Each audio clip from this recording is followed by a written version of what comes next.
ഇതിപ്പോ അതിന് പോലും എന്റെ കാശില്ലാത്ത അവസ്ഥയില്ലേ. അതല്ല പ്രശ്നം. ഒരു ലോട്ടറി പോലും എടുക്കാൻ കൈ കാശില്ലാത്ത നിനക്ക് ആരാ കടം തരുന്നത്? എടാ വിഷമിക്കണ്ട, എല്ലാം ഓക്കെ ആവും. എടാ എടാ ഞാനേ ജസ്റ്റ് ഒന്ന് റൂമിൽ നിന്ന് ഇറങ്ങി കൊടുക്കേണ്ടി. ഞാനൊന്ന് അതുവരെ വന്നോട്ടെ. ആടാ ഇങ്ങോട്ട് വാ.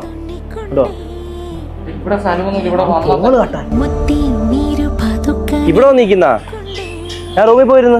രണ്ട് വെള്ളം കുടിക്കാൻ പുറത്തോട്ട് ഇറങ്ങിയത്. നീ വാ, നമുക്ക് റൂമിലോട്ട് പോവാം. ഞാൻ നാട്ടിൽ അപ്പൊ നിന്റെ കാര്യങ്ങളോ?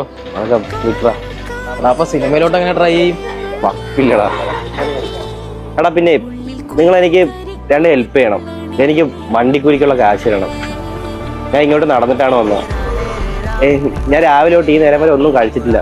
എനിക്കാണെങ്കിൽ വിശന്നിട്ട് തല ഇറങ്ങുന്നു. എന്തെങ്കിലും മേടിച്ചു തരാമോ?